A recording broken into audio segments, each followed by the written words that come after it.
What is going on, everybody? It's KB. Before the episode starts, make sure you go check out StreamerSZN's brand new theme music. That's right. We have full-time, brand new theme music thanks to the newest homie and newest member of the music side of Underground Sports Philadelphia homies. That is Mobley. Stay Volk. His new single is out now. It is linked in the description on YouTube, and you'll be hearing it on audio until we can figure out if we can play it on video on StreamerSZN episodes from here on out. That's our new theme music. Stay Volk. Go download it now wherever you get your music, and go check out the music video on YouTube. But now, let's get into the episode of StreamerSZN. Philadelphia, baby, you're gonna love it. Best sports fans in the world. Actually, the worst, but that's what makes them the best. We're traveling back to our childhood and hitting the good old claymation. We're breaking down Wallace and Gromit, the first new feature film in how long?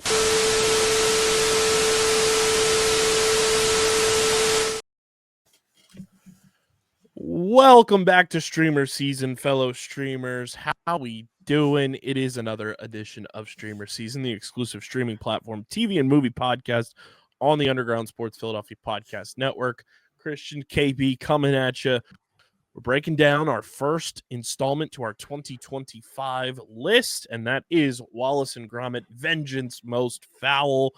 And then I will hit hyperspace and travel to a galaxy far, far away with Harrison as we break down the finale of Skeleton Crew. And then I'll come back with Christian, and we will get into everybody's favorite segment of breaking down all the latest news and notes from around the streaming platform Multiverse. But before we get into all of the good stuff, make sure you guys are following us on the socials at StreamerSZN, StreamerSZN Pod on TikTok. That's allegedly back for now. You can subscribe to the podcast on Apple, Spotify, or wherever you get your podcasts in audio form. Leave us a 5-star review. It goes a long way for helping this show continue to grow, helps more people find Underground Sports Philadelphia, and of course StreamerSZN wherever you get your podcasts. And subscribe to the Underground Sports Philadelphia YouTube channel, youtube.com/@Underground Sports Philadelphia. That is where you get full video episodes of this show every week, full video episodes of every show on our network, clips, shorts, live streams, original video content. We are 93 subscribers away from 1,000. Let's get there before February 7th, the anniversary of our company. So leave a like on the video, drop a comment in the comment section, and of course, smash that bell icon so you know whenever new videos go live. Christian, we're breaking down Wallace and Gromit. Oh, it has been jeez. so long since I have sat down and watched Wallace and Gromit in a full feature-length film, and we talked about this the last time we recorded, and we lost our minds from how long ago it was. But I was happy to have a full-length Wallace and Gromit film, and I personally enjoyed the way that they approached it, where it genuinely picked up where the last one left off, and I thought that was brilliantly done. Well, technically, Feathers McGraw was not in a feature film. It's true. It's true. And picking up from the last time we saw Wallace and Gromit, pretty much, though. Right? even though I think it was like the first or second episode of that 4-episode stint, you can watch it on Prime.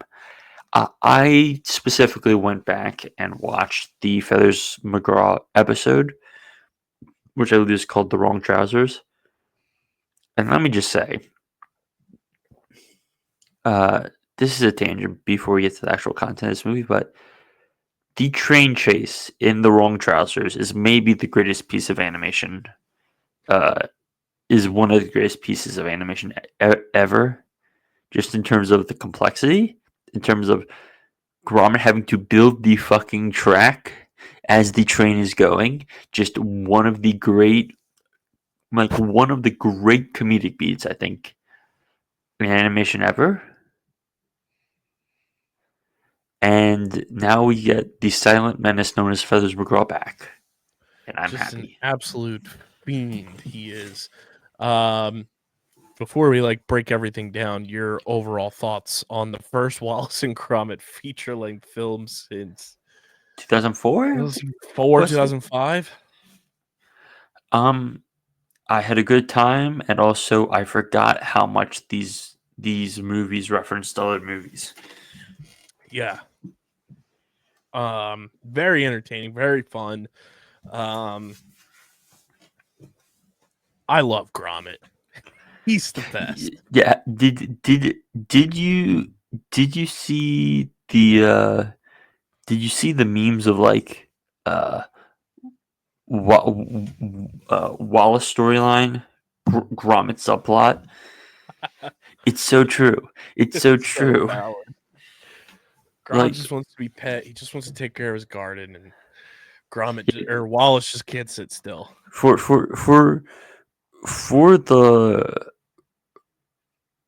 the lack of a better phrase, Wallace is like a smart himbo where he can invent shit, but he's no good to do anything else, including manage finances. Oh, that's so funny. And then Gromit's just here like, I'm keeping this shit running, and then I'm fighting a murderous penguin. I'm fighting you as a were-rabbit. I am doing God knows what else. Brother in Christ, please, I'm begging you, just manage your finances and we don't have to be in this shit. Trying to fend off evil gnomes. Just I am Norbot. Oh. But yeah, I had a ton of fun with it. A lot of great moments in this, and like you said, Wallace and Gromit is incredible animation. So let's get into it. Do you want to give a Wallace and Gromit-esque spoiler warning? Oh, gee, Wall and Gromit. These people need to pause their episode and watch our movie. Yeah, they need to watch our movie. Oh, jeez.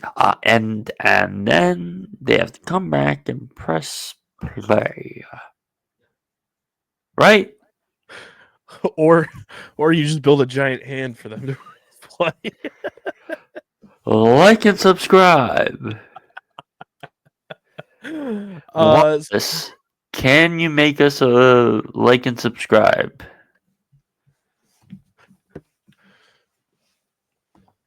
Let's do it. Can you? So Wallace invents a robotic garden gnome known as Norbot. Pause. Go to the intro of it. Oh yeah, give me the intro because this has you written all over it. So this starts. What was the title card? 15 years ago. I think it said something along those lines, or like a few years later, or something like that. This is back at the end of the events of The Wrong Trousers, which again you can watch on Amazon Prime. Of Feathers McGraw has been caught. Wallace and Gromit are calling the cops to have Feathers arrested for trying to steal the diamond. He is then imprisoned at the zoo. Because of course he is. Because of course he is. Oh, it's so good. To which he then proceeds to do his best Max Cady and Cape Fear doing pull-ups on the bar. Do pull-ups on the pipe. I'm like, I get that reference. Leo. Ooh, look here. And now you can go ahead. So Wallace invents a robotic garden gnome named Norbot, who a voice activated. Yeah. Who I immediately wanted to punt that thing because Gromit just wants to take care of the garden. He just wants to, have a little bit of serendipity to himself and just have some time away. And then his gardening gets overtaken by a robot. It gets turned from nice backyard garden into Longwood Gardens. Literally. How hard did you laugh at the voice activated line? Because that killed me. It killed me. Where it's like, Wallace, you've had him for how long? He doesn't talk. What do you mean? Give it a try. It's voice activated. Woof woof. Bow wow. So Gromit feels left out and is concerned by Wallace's reliance on technology. Man, do I feel that. Annoyed at Norbot's loud recharging at night, Gromit takes Norbot to the basement, plugs him into a computer to charge. He hooks him to the Matrix. He was so pissed off. It was great. That was like, I'm just trying to get one iota of sleep, and this thing won't shut the fuck up. It really makes you remember of when you're staying with someone you know, a family member or not, and they just snore outrageously loud, and you're like, how the fuck am I supposed to fall asleep? I love you, Mom, but sometimes that happens when you fall asleep on the couch. I'm trying to watch. Dad, anyway. So he plugs him into the computer, which was fucking hilarious. Like you said, he plugged him into the Matrix. And the aforementioned Feathers McGraw, a master thief penguin apprehended by Wallace and Gromit after stealing the blue diamond from the city museum, is imprisoned in a zoo.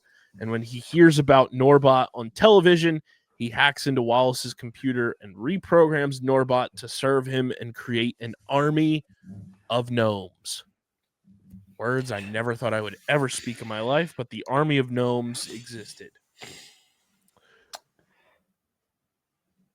While working at homes around the city, the gnomes steal several objects, and Chief Inspector Albert McIntosh and his new recruit P.C. McGurkey conclude that Wallace is responsible and confiscate most of his inventions, but do not find the gnomes. I was like, you absolute dipshits. Gromit reclaims Wallace's gnome tracking device from the police station and tracks the gnomes to the zoo, where he discovers that specific radar thing and them coming towards him. That's an homage to the movie Alien. Great job there, guys. So they track the gnomes to the zoo, where he discovers that they have used the stolen objects to build a submarine for Feathers to escape in the sewer network. Feathers spots Gromit and has Norbot cut him from the tree he's hiding in. Gromit and Norbot fall to the ground, and the impact resets Norbot to his original settings. Which, should I save reference chat, or should I just go on? Go for it. Feathers McGraw is Blofeld. Him sitting in the chair, scratching the cat, and also the submarine. Which I will also say, I'm slightly jumping ahead, but when we see the inside of the submarine, it has an organ. That's 20,000 leagues under the sea right there. I was also thinking when he's sitting in the chair petting the cat, I just thought Dr. Evil and Austin Powers. Well, what's that inspired by, Kyle? Sure. My brain was like, ooh, Dr. Evil. Because he's evil. But I laugh so hard when Feathers just deadpans right. Like, looks like he's staring into your soul, and it's right into Gromit. That was hilarious. Gromit goes to the museum where the diamond is being put back on display, but it's been swapped with a turnip. I was like, am I playing Animal Crossing right now? Feathers McGraw hid the real diamond in Wallace's old teapot when he was caught, and Gromit returns home, but he and Wallace are captured by the gnomes. Feathers recovers the diamond from the teapot and locks Wallace and Gromit in a cupboard. Wallace and Gromit use a leaf blower to escape with Norbot, and they pursue Feathers down a canal on narrow boats, while Macintosh, unaware of Feathers' escape, and McGurkgy, still believing in Wallace's innocence, pursue on a bicycle. One of the narrow boats happens to be Macintosh's. Wallace invents a machine that launches boots, also belonging to Macintosh, at the gnomes, resetting them. And Gromit jumps aboard Feathers' narrow boat. But when Feathers sees that the police have blocked the canal, he steers off an aqueduct. I also pissed myself laughing when fucking Macintosh was like, "That's not that's a nun." Which I think the nun thing is an homage to the town, which is an homage to which is an homage to. You get where I'm going. So with the boat teetering over the edge, Wallace persuades Gromit to surrender the bag containing the diamond to Feathers. Feathers jumps off the narrow boat, which falls, but Gromit is rescued by Norbot and the other gnomes. Feathers escapes into Yorkshire on a train, but discovers that Gromit has also replaced the diamond with a turnip. Macintosh praises McGurkgy for trusting her instincts and retires from the force, passing the torch to her. Wallace returns to inventing, admitting that machines cannot replace the human touch, and Gromit accepts Norbot into their home. Doing normal gardening at that. Normal gardening. Norbot gardening. Normal gardening. A few other more hidden references there. Guardians of the Galaxy magazine. Walkies on the Wild Side. A Rook of One's Own. Virginia Woolf. Paradise Lost. Written by John Stilton. Because Stilton cheese. Those were some fun ones. That is good. Yeah, I mean, you're not going to be mad when you sit down and watch Wallace and Gromit. It's a nice little escape. It's a nice little fun sit down watch. I thoroughly enjoyed it. It felt very nostalgic for sure, being the last time I watched a Wallace and Gromit movie was 2005. But it was good, and I thought they did a great job of like picking up kind of where they leave off and just continuing a story. And it was a fun little nostalgia trip for sure. It's hard for a Wallace and Gromit film to be bad, and it's hard to not have a good time simply because it's the right mix of charming and goofy. Mm-hmm. And maybe that's us Americans being given British imports and being like, have a fun time. And I'm like, yes, right. I will happily have a fun time. Of one character being a bubbling inventor and the other one being Charlie Chaplin. Yes. Now, it's a shame this shit takes like 5 years to animate. Yeah. Or in this case, 20. Well, do you think we'll get another full feature-length film sooner than we got this one? If they make another one, yes. But that's if they make another one. Right. Now, follow-up question. Do you think they make another one? How old are the Aardman people? Aardman Animations, even though it's a movie studio.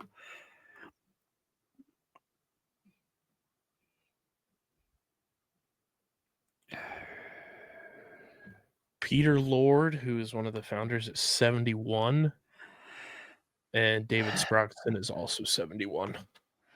Yeah, that's the thing that makes me unsure. Albeit they've made like multiple Shaun the Sheep movies, and they made a Chicken Run movie for Netflix last year. Mm-hmm. So I think there is a higher likelihood than if Netflix wasn't bankrolling this stuff that they will make one. I'm still putting it at like a coin flip or a 40-60 not, just because of how long these things take to make and the age of these guys. You have to be able to convince me that there's a greater than 50% chance that they're going to do this. Yeah. I hope they do. They're fun. Yeah. And hopefully they've taught the ways of their animation to some people that potentially work with them so that we keep this thing rolling, because it's a lot of fun. I enjoy them, whether it is Wallace and Gromit, Chicken Run, Shaun the Sheep, all of that. So much fun. But looking at the critical response, the Rotten Tomatoes tomato meter, out of 127 critics' reviews, it came in at an astounding 100%. With an average rating of 8.3 out of 10, and the website's consensus reads, comforting as cheese and crackers with some gentle ribbing of modern technology sprinkled on top. Vengeance Most Fowl revives this lovable pair with all their charm intact. And Metacritic, which uses a weighted average, assigned the film a score of 83 out of 100 based on 31 critics, indicating universal acclaim. I also did the Leo meme when they actually said the line of the movie, which I always love when shows or movies do that. Yeah. Gentle ribbing? No, that wasn't gentle ribbing. So I guess we can get to our grades. It's been universally adored from pretty much everywhere. So how are we feeling about Wallace and Gromit Vengeance Most Fowl, Christian? if I'm to put it on an honest scale, it's like a 7. If I'm to put it on an honest man scale, it's a 7. On pure enjoyment, it's a 10. Like I will happily watch one of these every couple of years and be totally happy and content and have a good time and have some chuckles. But at the same time, it's like, this isn't high art. This isn't overly exceptional at one thing. It's just a fun, whimsical time that I will happily continually return to. So the official book grade going in the book is 7 out of 10. Yes. You know what, let me just do 7.3 for fun. 7.3. And for you, sir? I am going to give Wallace and Gromit Vengeance Most Fowl. I'm going to give it a 1-point bump for the nostalgia factor and the fun factor. So it's going to be an 8.3 out of 10 for me. 8.3.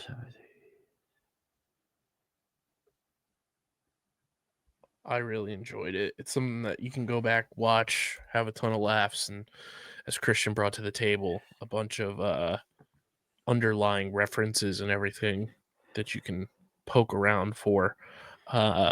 It's something you can show to your kids. 100%. It's definitely a family-friendly movie, which gives it a 7.8 out of 10, pending a Harrison review, which we did get a couple Harrison reviews for 2024 programs that bumped grades up one way or the other. But yeah, a 7.8, not too shabby for our first show in the books, movie, show, whatever you want to reference it as, being Wallace and Gromit Vengeance Most Fowl. Which now, before we get to our Skeleton Crew finale breakdown, want to talk to you guys about our friends over at Tomahawk Shades, the best small batch eyewear in the game. From sunglasses to blue light glasses to prescription lenses, Tomahawk Shades has you covered. I subscribe to the notion that during this time of the year, especially where we live in the Northeast area, in the tri-state area, you need sunglasses even more in the wintertime than you do in the summertime, especially when it snows, because when that sun reflects off the snow, you are blinded. Go to TomahawkShades.com or download the Tomahawk Shades app and check out their entire collection of sunglasses, blue light glasses, prescription lenses. I'm always wearing the blue light glasses when I'm editing podcasts, when I'm watching my favorite shows and movies. So be like me, protect your eyes, and go to TomahawkShades.com, download the Tomahawk Shades app, and use code USP for 25% off your next order from our friends at Tomahawk Shades. That's code USP for 25% off your next order at TomahawkShades.com or in the Tomahawk Shades app. And now, without any further ado, I am going to travel to a galaxy far, far away, meet up with Harrison, break down the Skeleton Crew finale, and then Christian and I will be back to break down all the latest news and notes from around the streaming platform multiverse.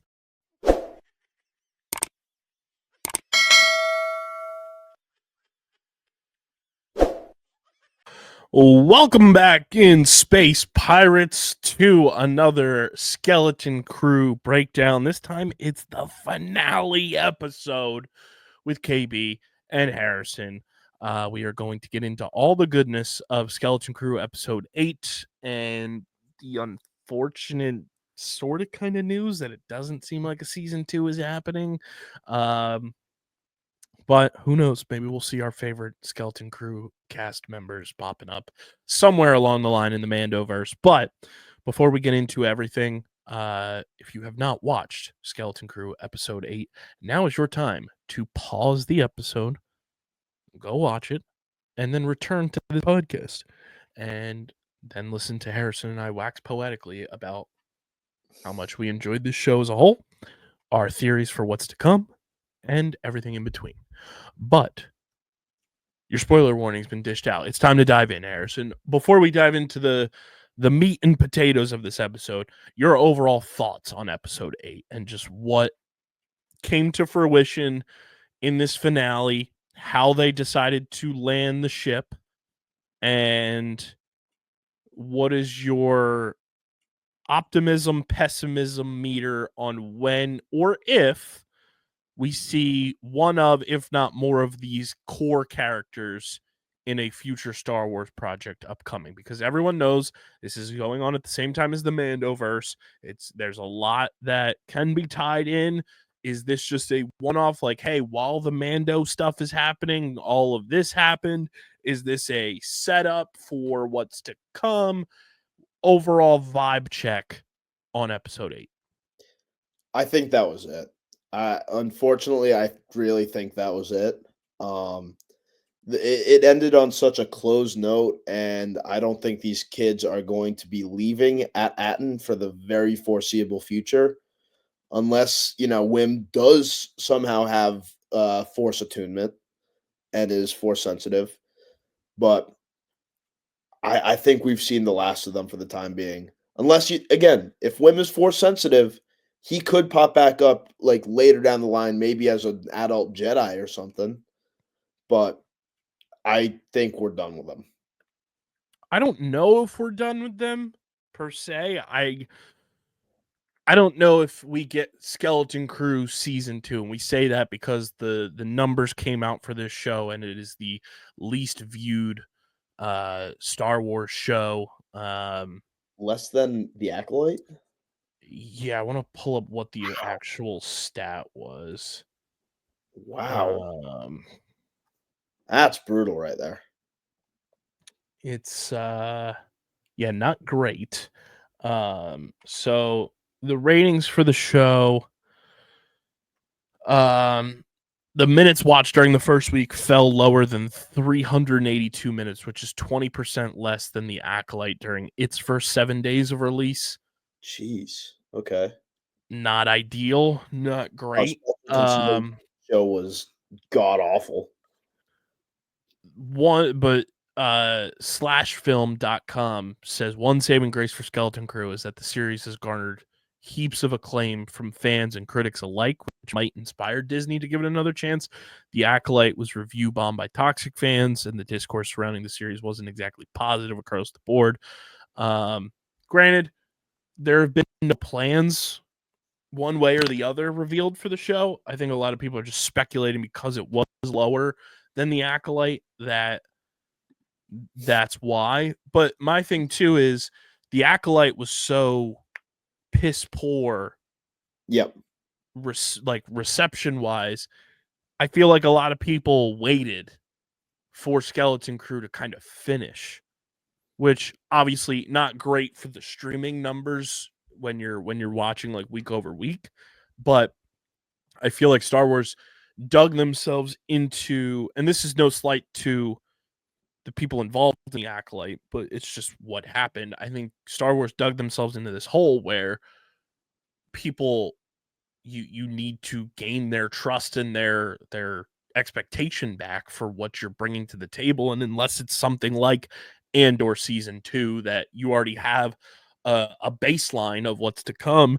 And I think with Disney Plus as a whole, the limbo that their Marvel and Star Wars and all these other, programs that they're putting out kind of just get held in limbo until who knows when, and you go into watching a show not knowing if it's going to get renewed for a season 2. And I think that's a big problem with streaming right now, is that the studios are giving these directors and giving these writers the green light for a series. Yeah. But not giving them the pace work that you would get on traditional television, like we saw growing up and like we've seen with shows that have been wildly successful, like It's Always Sunny in Philadelphia, or like Abbott Elementary, where it's like, yeah, you're guaranteed to be greenlit for multiple seasons upon the initial green light of your show. These streaming shows, and this is across the board, we're just using Disney as the example because this show is on Disney Plus, but you see this on Max, you see this on Netflix, you see this across the board on a lot of shows. Mm-hmm. They're guaranteed one season. So Yep. all of these writers and producers and everything are trying to cram in so much information to draw in the viewer in one season. We talked about this when we broke down Miss Marvel when that came out. After that show finished, I was a huge fan of Miss Marvel, but I did say I thought it felt rushed. And then it comes out that Miss Marvel's not getting renewed for a second season. It was just a limited series. And then the directors say, yeah, if we knew we were going to be guaranteed a season 2, all the stuff you see in Pakistan and Miss Marvel would have happened in season 2. We had to just fit so much into the story because we were not sure if we would get a season 2 or not. And I think that is where streaming needs to look themselves in the face and say, if we're going to greenlight programming for our platform, we need to have some sort of baseline that, like, we can guarantee 3 seasons of a show if it's new IP. We need to know that we can tell a full story. And I don't care if season 1 is bad, because if you know you're getting a season 2, there's things you can fix. And on top of that, if you know if season 1 is good, you now have a baseline to build upon, an expectation to reach in terms of just like your baseline of what your fans want to see. And I think that is such a huge problem with streaming right now, and especially on Disney Plus, where they've gone with this cookie cutter model, and we're starting to see Marvel kind of shy away from that a bit now that they've split into Marvel Studios, Marvel Television, Marvel Animation, which is a good sign. But especially after the Daredevil trailer today too. Correct. Like you need to be guaranteed that these shows can continue, because having to just jam in so much content that may not be relevant moving forward is unfortunate, and it's a drawback for viewers across the board.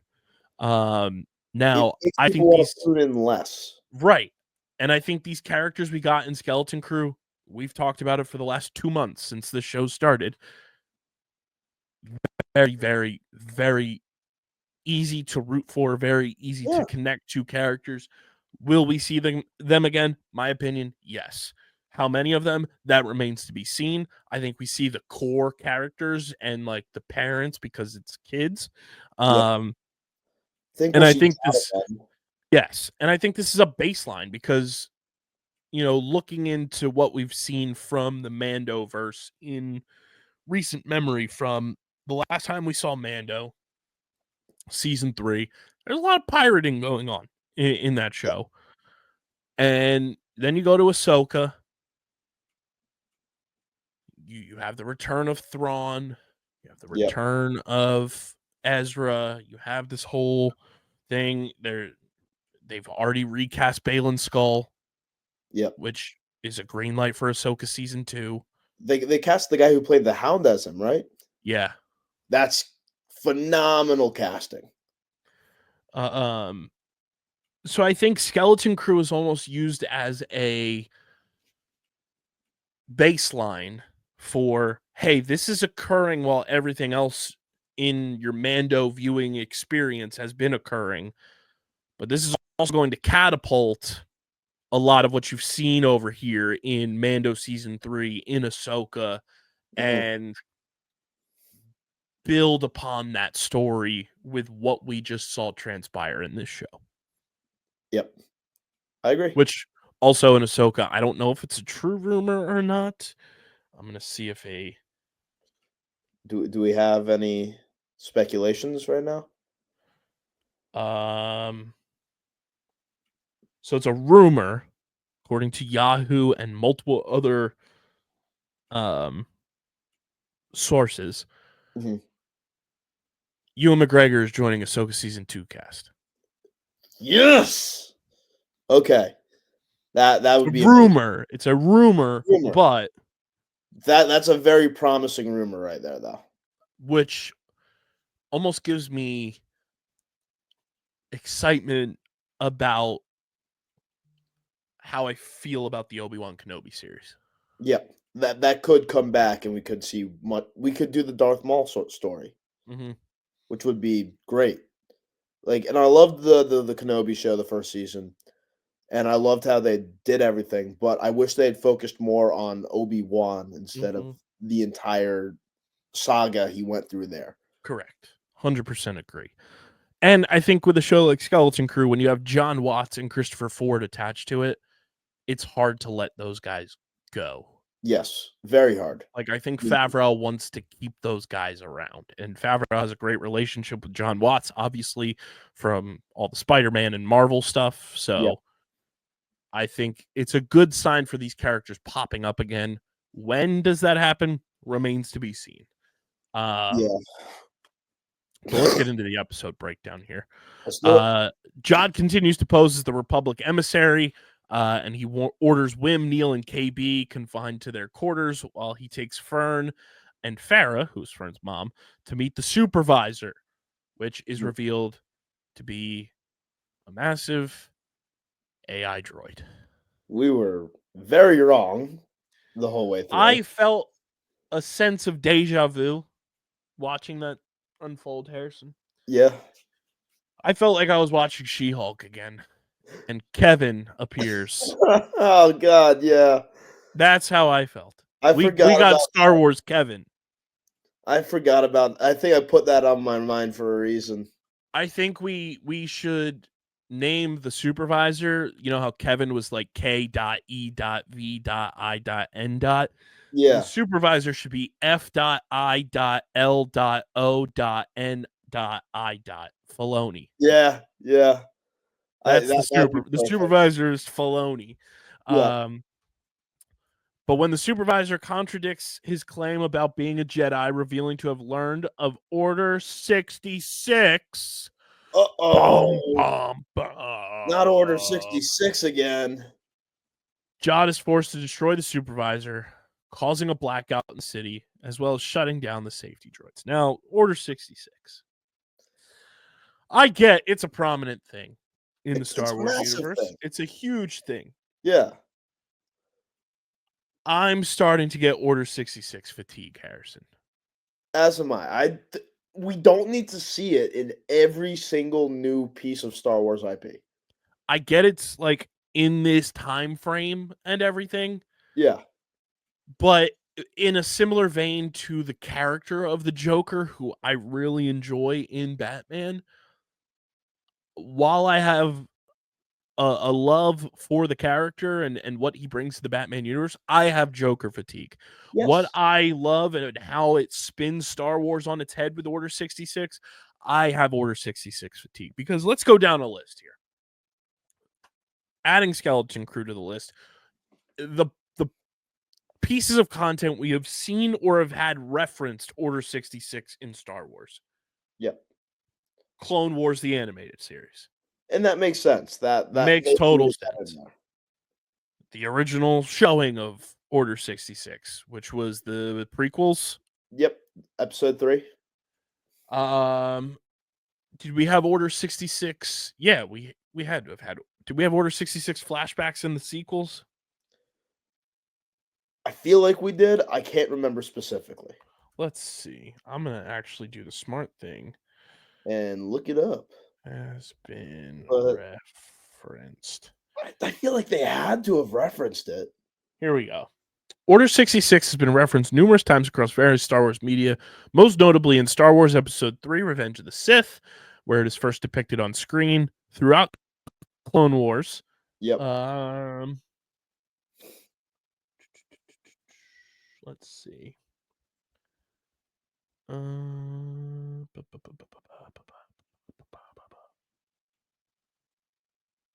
Where else? But it's just like, it's so much. It's too much. Like, how many times can we see the same 10 Jedi get murked over and over and over again? And How many over. times can we and see over. those youngling? How many times can we see Anakin murk the younglings 10 million times in a row? Like,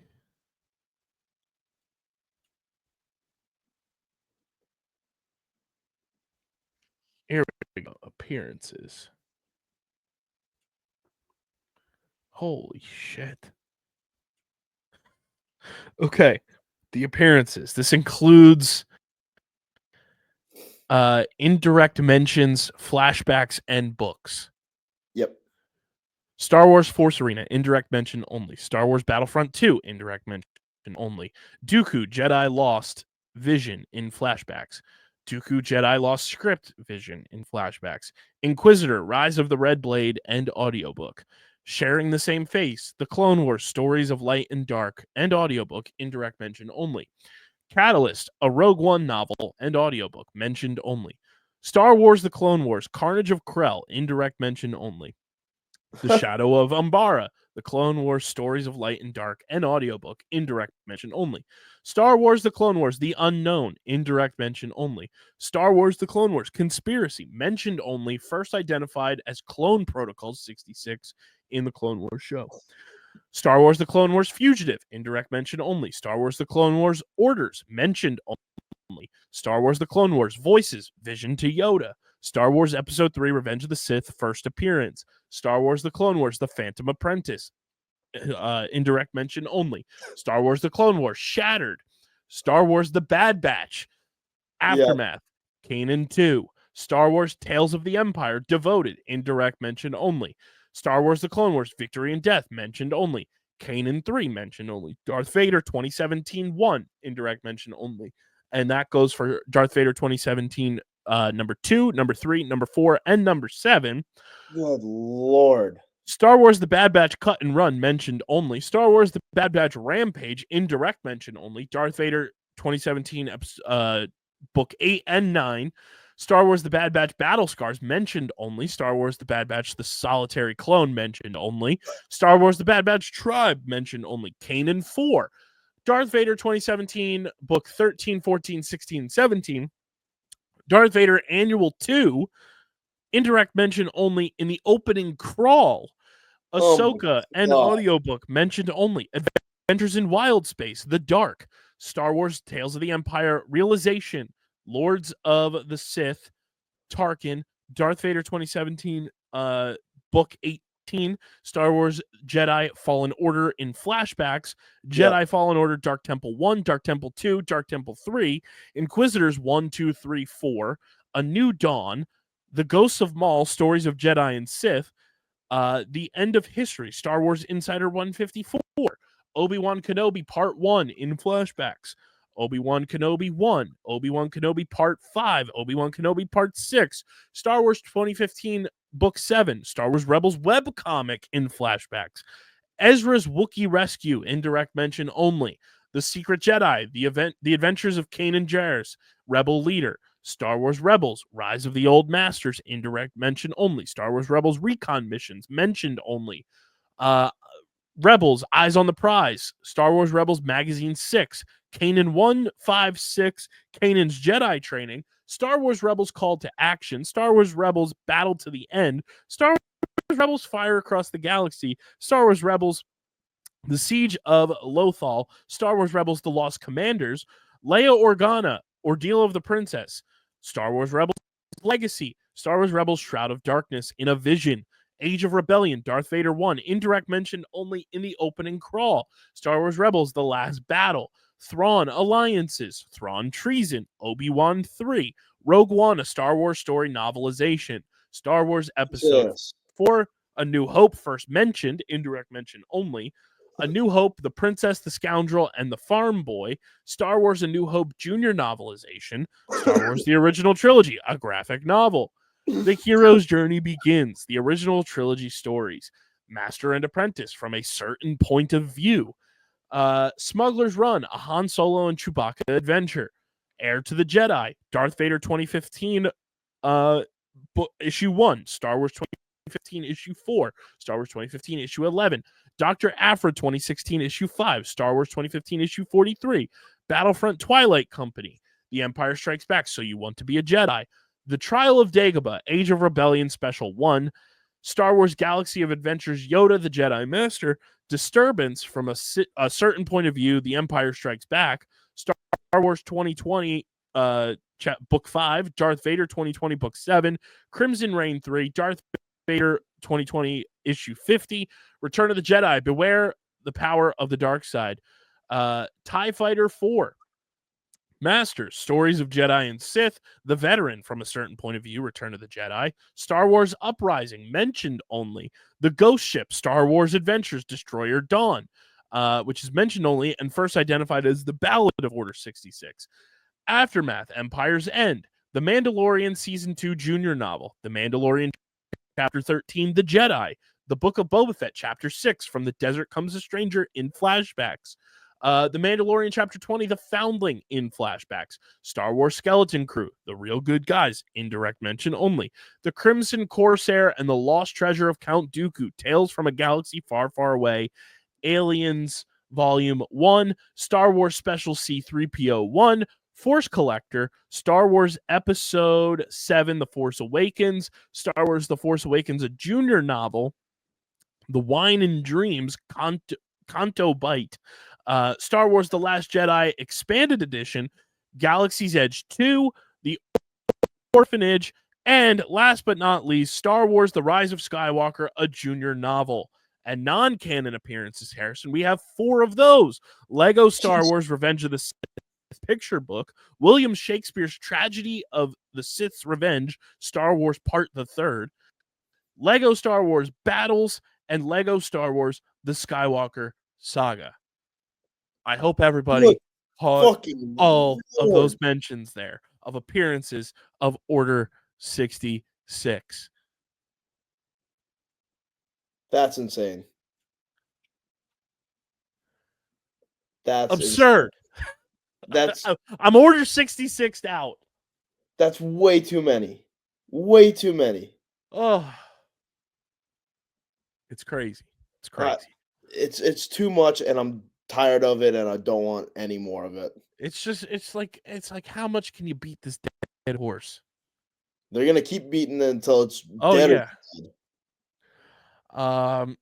So, as we said, Jod is forced to destroy the supervisor, causing a blackout in the city as well as shutting down the safety droids. As the pirates invade Ad-Atten with the intent of enslaving the populace, which includes Neil's and KB's parents, Wim, Wendell, Neil, and KB race to the Onyx Cinder. And as the ship is locked in place, Wim distracts Jod so Wendell can restore power, enabling KB to fly the ship past the barrier with a repaired SM-33 to call Kim for help shortly before the Onyx Cinder is shot down. In a subsequent struggle with Jod, Wim and Fern separate him from his lightsaber, while a reluctant Wendell and Fern destroy the barrier, enabling the New Republic forces to arrive to deal with the pirates enough to shoot down the pirate ship, forcing Jod to admit defeat. Everyone then races to the Onyx Cinder crash site to find KB alive and well. The episode ends with Wim looking up at the sky to the arriving New Republic ships in amazement as power is restored to Atten, and we got a very cool animated end credits sequence with all the credits rolling, and the animation was very cool. But that is how The Real Good Guys episode 8 and the finale episode comes to a close. It's an interesting ending. Yeah. It leaves you open for interpretation that we're going to get more of these characters, because looking to the sky, looking to see what's to come now. The barrier is down. I get the supervisor not being anybody of importance. Yeah. But at the same I'm still time, disappointed that it's not anybody of importance per se, but it does set up now that the barrier is down. That's an open planet, and anybody can kind of come through.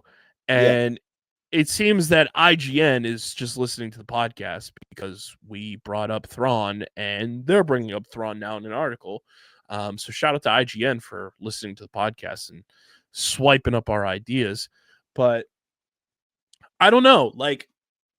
I think they landed the ship well with the show. It's just one of those things that I would like more from this story. And I hope we get more at some point, whether it be in Mando, in Ahsoka season 2, which I feel like is the most likely situation, is we get these characters in Ahsoka again. I genuinely like these characters, and I think they did a great job with this show. It's just I want to know that we're gonna get more. And unfortunately right now we don't know when or if, which sucks, but I like what they did with this show from start to finish, and it feels like for the first time in a long time a Star Wars show did not get very messy whatsoever. Mm-hmm. It was a very clean ending. It wrapped up nicely, but as you said, in a way that was very open to interpretation. I wish that there would have been a little bit more, but at the same time, I'm very happy with how it did wrap up nicely. How there was no there was no plot twist that was oh, this sucks. Mm-hmm. There wasn't anything like that. So, yeah, it was very enjoyable. And I think it sets the stage for so much more, and now I hope they expound upon that. Will they? Remains to be seen. But I think they did a very good job with this show. Is it the best show ever? Did it blow your socks off?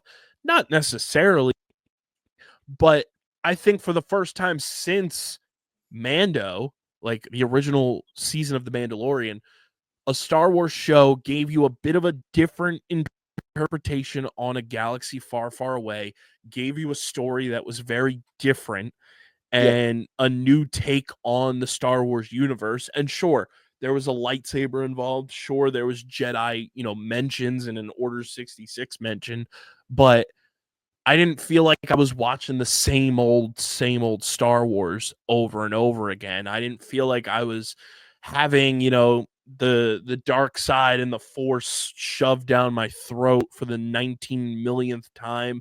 And not that there's anything wrong with the original Star Wars story. It's just, I feel like so many creatives that come into Lucasfilm and come into Star Wars as a whole feel like they have to pigeonhole themselves to have an ending result in tying back to the original trilogy, and like that's just not the case.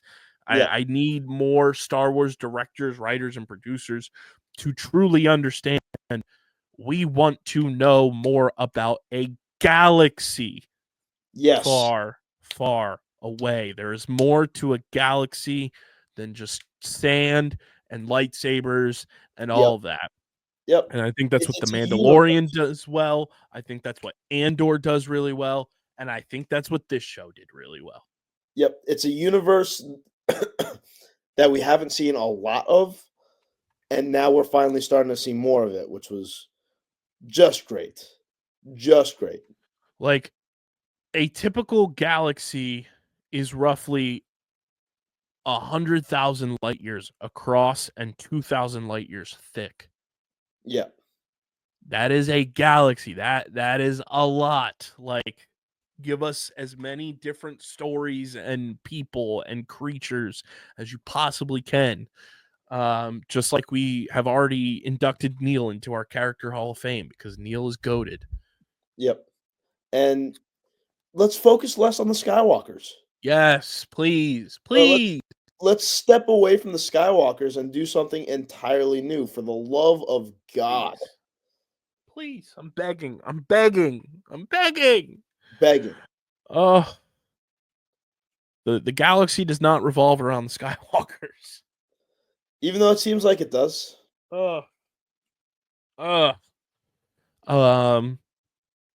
I guess that brings us to our scores, Harrison. Now to recap for the entire season.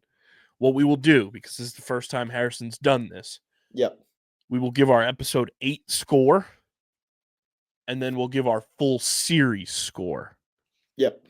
To recap, your scores for this series, episode by episode: 8.2, 8.3, 8.5, 8.7, 8.9, 8.9, 8.7. Your score for episode 8 of Skeleton Crew, the finale.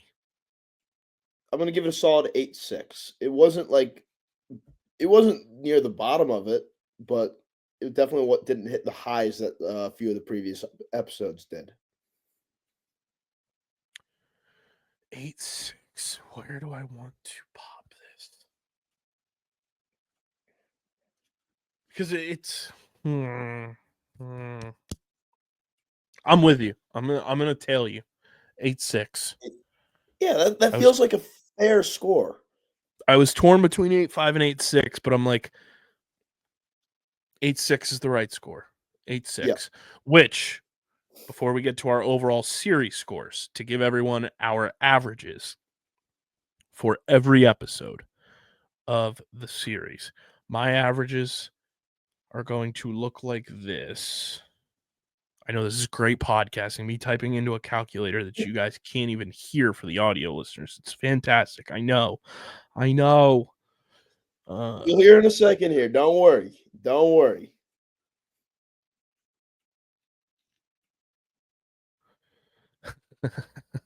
My overall scores before I divide by 8 is 69.1. Yeah. The funny number. Which makes my average score added up for each episode an 8.6. Yep. Your scores, Harrison, for the overall average is going to look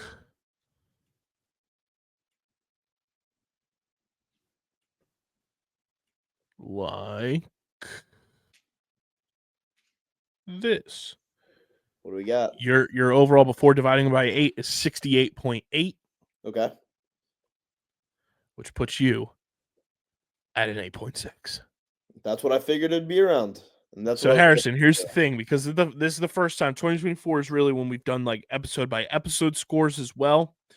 Mm-hmm. You have the right to have a different overall score. It doesn't have to reflect your overall average score. Okay. But your overall score for the series of Skeleton Crew is insert number here. What is your overall score for Skeleton Crew as a series? 8-6. Very fun, very enjoyable. Like the math did the math mathed in a very standard way of putting it. Like it all added up to where I wanted it to add up in the end, and that is a very good number for me. Now, looking at our previous show scores, and Harrison just had some of his filled in because everyone who's listening, Skeleton Crew is part of our 2024 book because that is when the show premiered. I gave Echo an 8-1. I gave X-Men 97 a 9-5. I gave The Sympathizer a 7-3. I gave The Acolyte a 6-7. I gave Tick Tick Boom an 8.4. I gave Roadhouse 2024 a 6.9. The movie scale, though, House of the Dragon got a 9.6 from me. The Penguin got a 9.3. Agatha All Along got a 7.8. Creature Commandos got an 8.9. And Squid Game Season 2 got an 8.8. Here's how I'm looking at this. Skeleton Crew, better show for me than Agatha and Echo.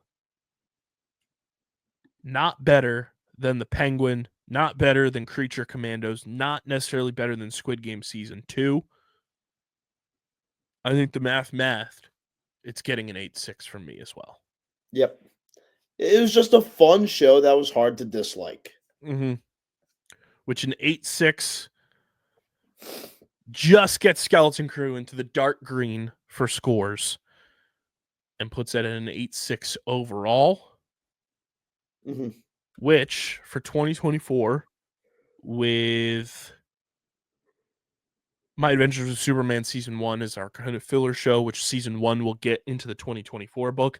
Skeleton Crew is our final show from 2024 that had to be put into the book full send that we were doing weekly episodes for. Mm-hmm. Our 2024 scores for the overalls. Echo comes in at a 7.6. Roadhouse 2024 comes in at a 7 flat. DNF for Masters of the Air. X-Men 97 got a 9.5. The Sympathizer a 7.6. The Acolyte with Harrison's score now inserted a 5.4. Tick Tick Boom got an 8.2. House of the Dragon will get Harrison's score and then we'll update it there. Right now it's just my score, which was a 9.6. Mm-hmm. The Penguin with Harrison's score inserted has jumped from a 9.2 to a 9.4 overall. Agatha All Along with Harrison's score inserted has jumped from a 7.8 to an 8.4. Skeleton Crew gets an 8.6. Creature Commandos with Harrison's score has jumped from an 8.9 to a 9 flat. And Squid Game Season 2 is still pending Harrison's score, but sits at an 8.7. So a lot of 8s and quite a few 9s in 2024. Creature Commandos gets a 9. House of Dragon Season 2 has a 9 as of now.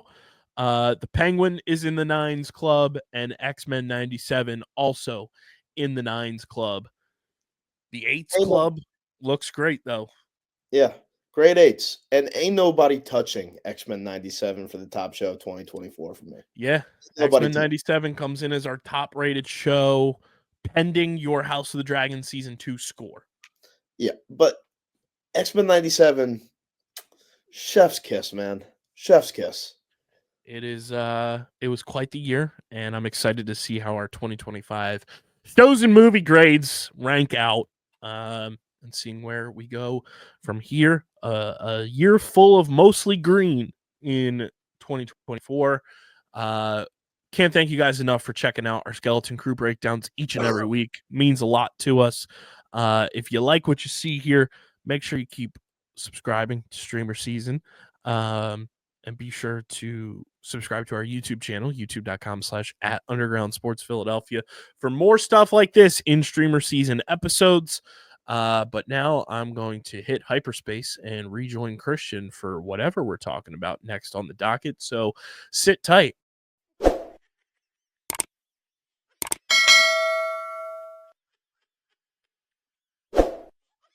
And now let's get into everybody's favorite segment.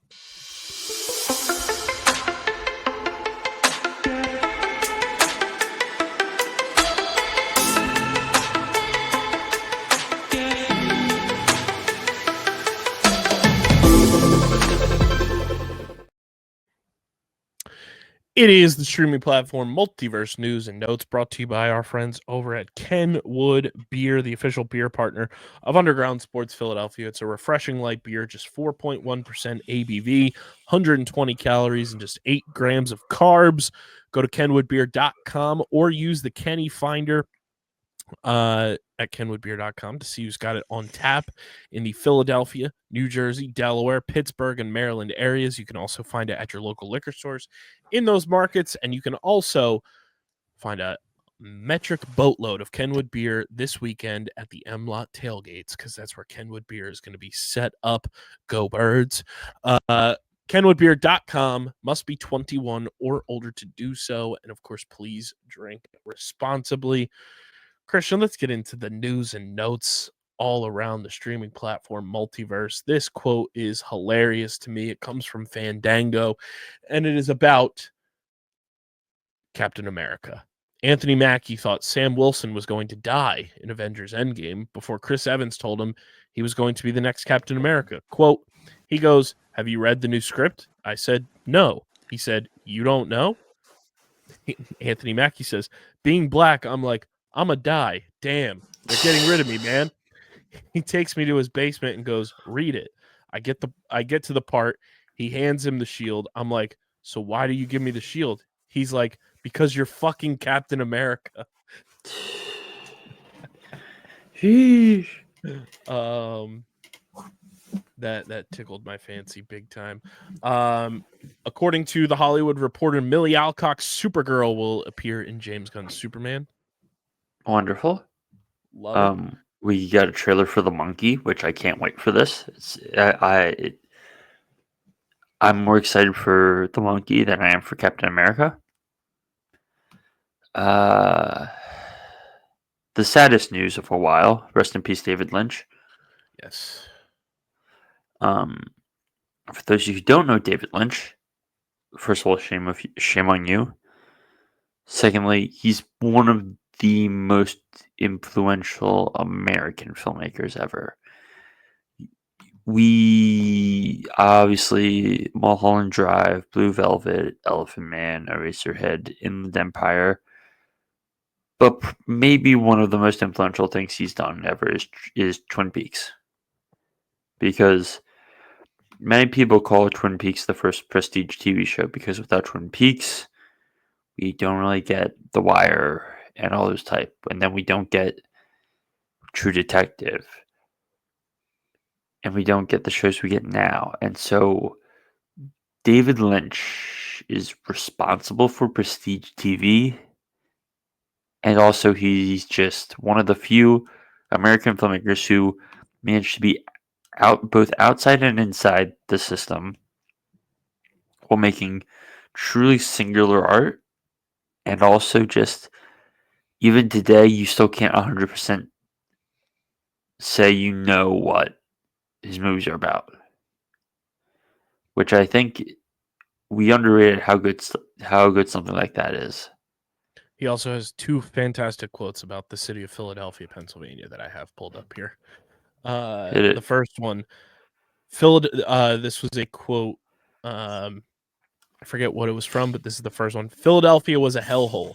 It was filled with fear and corruption, and it was filthy. There was soot on the buildings, and there was a lot of kind of insanity and a feeling in the air that was very uneasy. I always say Philadelphia, Pennsylvania is my biggest influence. There's something about the mood here, the fear, insanity, corruption, filth, despair, violence in the air was so beautiful to me." Fear? From a PAFA new conference in 2014. Fear, violence, insanity. Sounds like he was interacting with Philadelphia Eagles fans.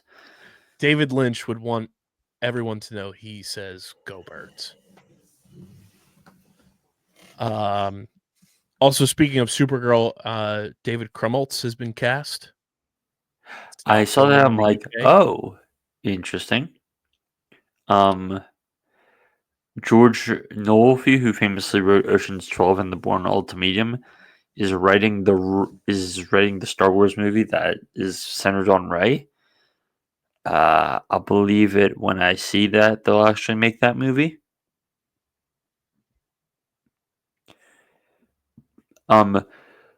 Ulrich Thompson has been cast as Sinestro in the Lanterns TV show. I dig that. Can you dig it? Did you see Charlie Cox's quote about wanting to play Daredevil forever? I don't think so.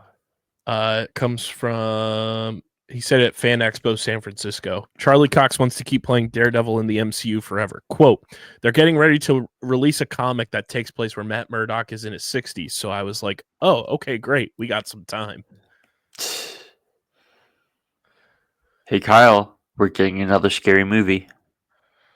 Scary Movie 6. Up. 6/12/26. We got Scary Movie 6 before GTA 6. Huh? Will we? What's the release date of GTA 6? Unannounced. We'll see. Q3, Q4 2025, allegedly. Allegedly.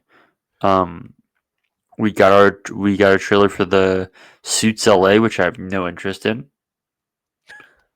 Like I watch the trailer and I see Stephen Amell and Victoria Justice, and I go, "This is flat."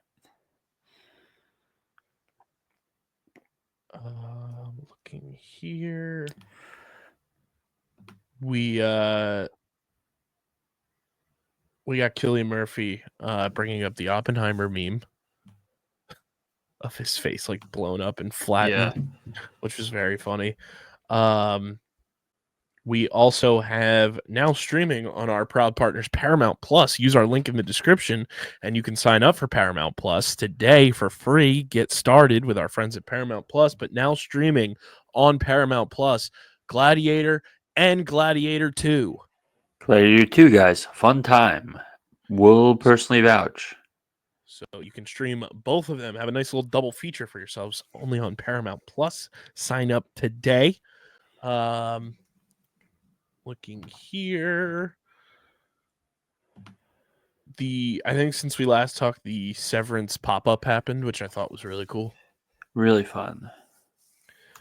Um, What else happened was we got the Oscar nominations, and I will not rant about the Oscar nominations because I will not talk about a certain French, Mexican, whatever the fuck you want to call it, film, and I will not rant about my French Canadian god being absolutely hosed for the umpteenth time by the Academy. need somebody to Photoshop your face onto Bart Simpson at the chalkboard. I will not rant about the Oscars. I will not rant about the Oscars. I will not comment on a certain tennis movie not receiving a Best Score nomination. I will instead say, let's go Brutalist, let's go Nora, and let's move on. In an interview with SiriusXM, Christopher Walken says he doesn't have Apple TV Plus and hasn't seen every episode of Severance. Quote, they send me DVDs. Hold on. They send me DVDs because I don't have streaming TV. And after I watch them, I listen to my CDs of the Foo Fighters. More boy, more cowbell. That Dave Grohl interview talking about Christopher Walken is one of the funniest interviews of all time. The Foo Fighters. Is the emphasis on Foo or the emphasis on fighters? And we know how Christopher Walken talks, so we tell him it's on fighters. Foo Fighters. Oh, it kills me every time. It's so goddamn funny. James Gunn confirms they're working on a separate intro title for DC Elseworlds projects. Nice. Michael Bay did a documentary about a social media parkour team called We Are Storer, which will be coming out later this year, I think. The White Lotus already got renewed for a 4th season before the 3rd season even came out. Good But start. in I'm not sure how I feel about this news of the week. David Leitch is reportedly in talks to direct Ocean's 14. Here's my thoughts on this. You're getting Brad and George back, sure. Can you get Matt back? Sure. Can you get Cheeto back? Sure. Can you get Oliver Gould? No, Ellie Gould to come back? Sure. Can you get Andy Garcia to come back? Sure. Can you get Don Cheeto to come back? Probably. Can you get Julia Roberts? As long as you're treating her right with George, sure. Scott Conn? What else has Scott Conn got going on, if we're being honest? Aside from whatever CBS drama. Casey Affleck? Sure. You get him to show up on set for enough time. Eddie Jemison? Sure. Queen Chabot? Sure. In there, the problem lies in Carl Reiner and Bernie Mac. So our 13 is down to our prior 13 is now down back to 11, and we're looking at 14 here. To which I then say, okay, knowing the math of how the Ocean's films work, if I pull up Ocean's 9 or Ocean's 8. My response is this. Do we have Sandra Bullock coming over? Do we have Kate Blanchett, Anne Hathaway, Mindy Kaling, Sarah Paulson, Rihanna, Helena Bonham Carter? I mean, I obviously think Sandra would go because she would be theoretically Danny's sister, and that's saying if they would actually do this. It would be Sandra, Kate, and Anne, I think, would be the most basic version of this. Mm-hmm. But also, I don't know. And I don't like the idea of an Ocean's movie not directed by Steven Soderbergh. But also, I want an Ocean's movie because I want these idiots back together again. So, yeah. All right, we're going to play a game really quick. Oh, boy. I want you to guess Scott Conn's height. Oh, God. How tall's James Caan? Hold on. I believe he's 5'9".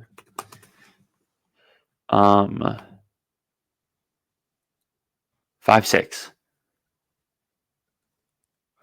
He's even more of a short king. He's 5'4". Right in between there. 5'5". He's next even 5'5". Which is even funnier when if I check this. Wait, Casey Affleck's only 5'9"? What the fuck? What? That doesn't feel right. Not at all. Oh, Kyle, will you watch FBI:CIA? I have no idea what that is. That is a spinoff of FBI in the works at CBS. FBI:CIA. How boomer of a show title can you get? I think FBI CIA takes the cake. That's all the people that are my freedom see on their clocks is just FBI:CIA. Yep. This past week, happy 38th birthday to Evan Peters. Woot woot. The Punisher was cast in The Odyssey. John Bernthal, welcome to The Odyssey. I like that. So, let's go back and play the game, Kyle. Who is John Bernthal playing in The Odyssey? Who did we have? Open So Matt and Ben are father son. We have Rob Pat,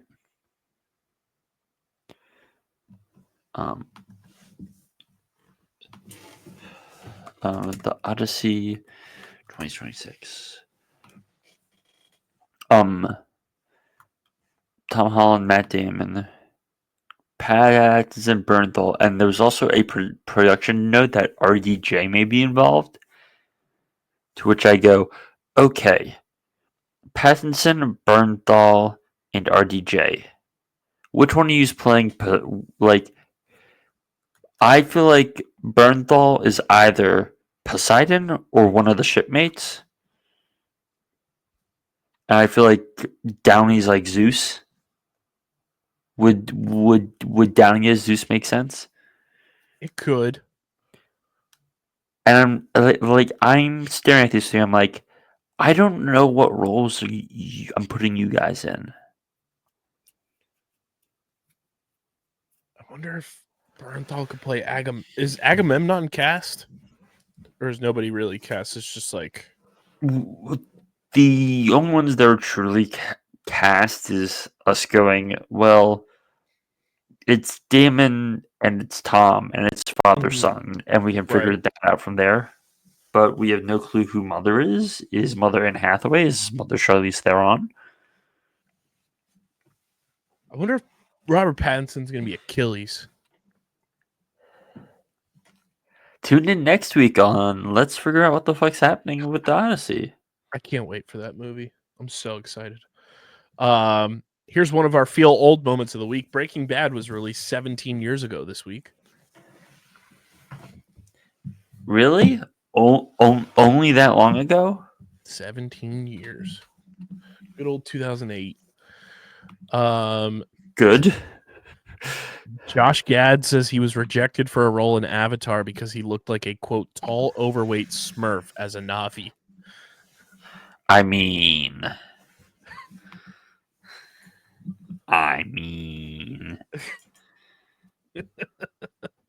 Did you also see this video? It's from Daily Mail Australia. Jack Black messing with a paparazzi recording him at the beach. Yeah, Jack, just chill, brother. I get if you don't like paparazzi, but what the fuck are we doing here, Jack? Absolutely hilarious.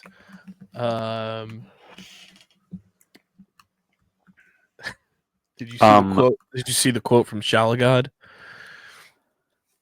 Which quote? My man's doing press, buddy. About the popcorn bucket. Oh yes, he has it under his bed. It's the popcorn bucket under his bed. What a sicko. This probably slipped by you, Kyle, but we're finally getting a film that has been stuck in distributor hell for the better part of a year and a half. What do we got? The Toxic Avenger. Do you even know about this existing? No.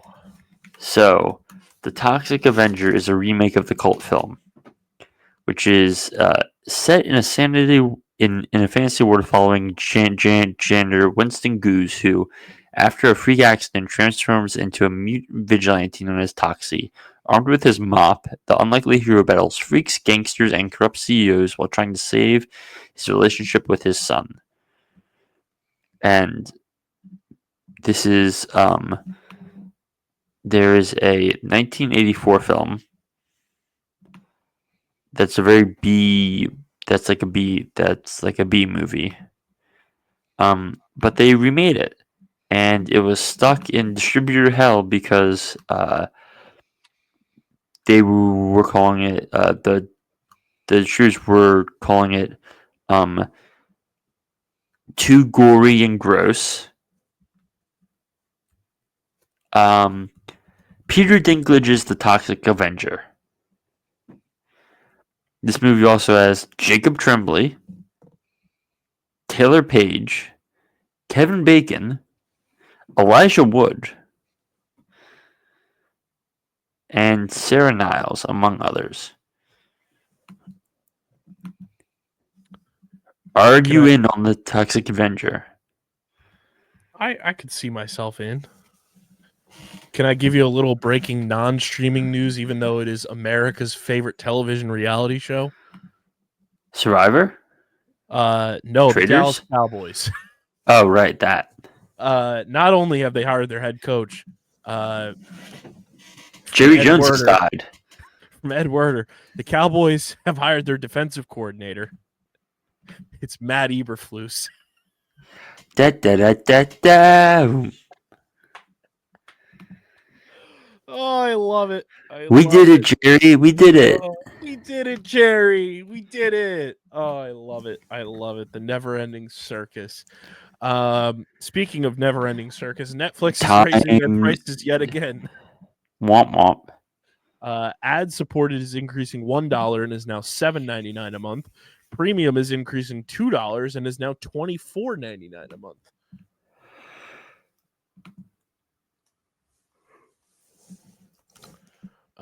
Ryan Gosling is in talks to star in Sean Levy's Star Wars film. Ryan, please. Do we need to have an intervention, Ryan? Like, Ryan, I need us to talk about something, buddy. Respectfully, you were the guy who was ripping off The Big Short, Nice Guys, La La Land, Blade Runner 2049, First Man. And then you took a 4-year break and you did Gray Man, Barbie, and The Fall Guy. You're fine in Barbie, sure. The Fall Guy is a U vehicle, but it's a greatly underwhelming film. The Gray Man is one of the worst movies I've watched in the past few years. It's so bad. And now you're in talks for a Star Wars movie. You're in the next Lord and Miller movie, which there's hope for that, but also it's sci-fi and it's you and Sandra Huller, who again, you're both good actors, but I'm like, I don't know what this movie is because it's based on an Andy Weir book, which is the guy who wrote The Martian. So I'm like, this could go one of two ways. And you're also in a movie that's literally been in post-production for like 2 years at this point that still hasn't come out, and we don't know why, I think, which makes it extremely confusing about what the fuck is happening here. And Ryan, listen, I know you want your money, and I know The Nice Guys is coming to Netflix in a couple weeks. If you and Russell could convince Netflix to fund a Nice Guys sequel, I'm willing to shut up for a little bit. Let's see if there's anything about this.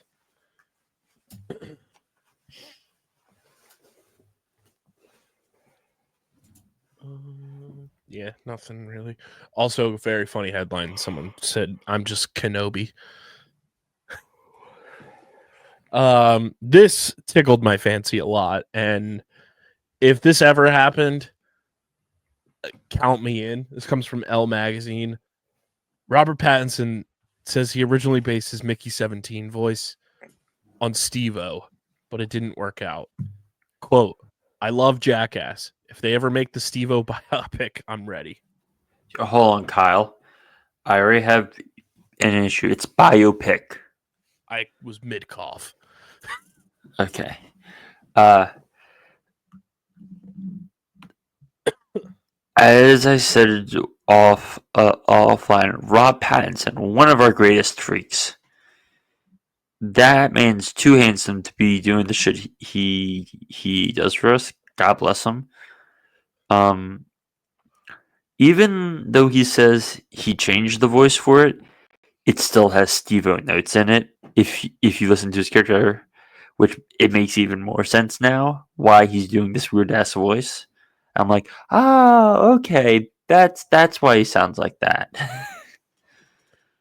Now I need them to make another Jackass movie just to have Robert Pattinson in the movie, So which what? would be Jackass 5. Is there going to be a Jackass 5? Well, Knoxville, as of last April, says it's not in the works. But he's not saying it's impossible. To which I respond, Johnny, Make it happen. One more time, dealer. One more time, dealer. This comes from Collider. Severance creator confirms Keanu Reeves cameoed as the Lumen building. Quote, "We always wanted it to be someone with a very warm presence."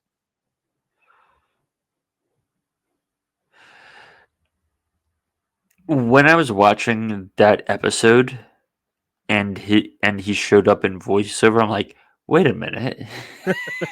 Is that Keanu? This comes from Variety. Benedict Cumberbatch says he will not appear as Doctor Strange in Avengers Doomsday. He will be in, quote, a lot of Avengers Secret Wars, to which he says, in quote, "Is that a spoiler? Fuck it."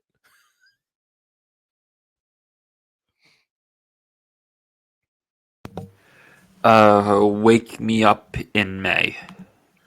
Aaron Paul has been cast as the villain Powerplex in Invincible Season 3. To be honest, I stopped caring about Invincible halfway through season 2. When they split that season, I'm like, I don't care enough anymore.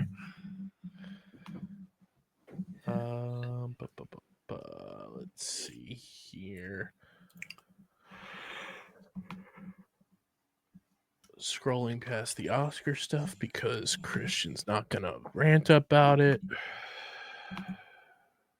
We got our first look at Daredevil, Doctor Strange, and Doc Ock in Your Friendly Neighborhood Spider-Man. I do have to say the animation looks pretty cool. I'm excited for that. Harrison and I will start breaking that down next week. We did get the schedule for that. So the schedule for Your Friendly Neighborhood Spider-Man is as follows. January 29th will be episode 1 and 2.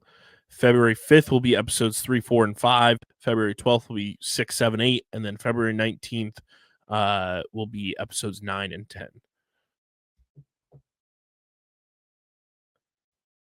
How do you feel about there being a sequel to The Labyrinth?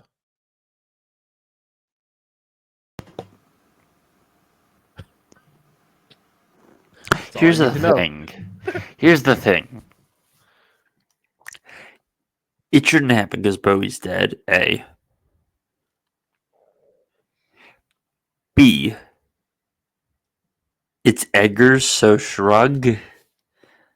Like I don't think Eggers makes a bad movie, but also like this movie's wouldn't come out until like 2028 because he's already committed to doing Werewolf to come out on Christmas of 2026. Which, by the way, can we talk about how he's now done films about a witch, a Viking, a crazed lighthouse keeper, which is just a crazy movie, by the way. It's The Lighthouse is streaming on Max. Everyone have a fun time with that.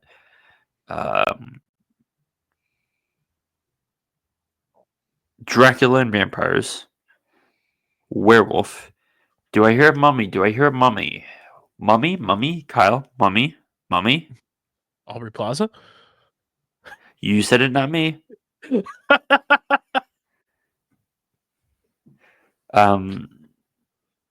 Maybe we should not talk about Aubrey Plaza out of respect. Yes. Yeah. Anyway. Paramount has stopped releasing box office numbers for Better Man. They paid $25 million for the domestic rights, where it bombed with $1.9 million. The film has grossed $15.6 million worldwide, and the production budget was $110 million. Which, here's the thing.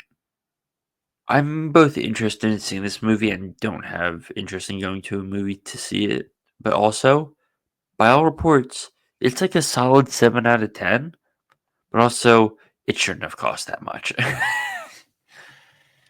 I want to get your thoughts on this. Anthony Mackie on Captain America 4, quote, "Audiences are going to really appreciate bringing it back to old school Marvel." I'm sorry, but I don't remember old school Marvel having CGI that looks that bad. Anyway. Looking here. The Wild Robot is now streaming on Peacock. You would maybe enjoy that.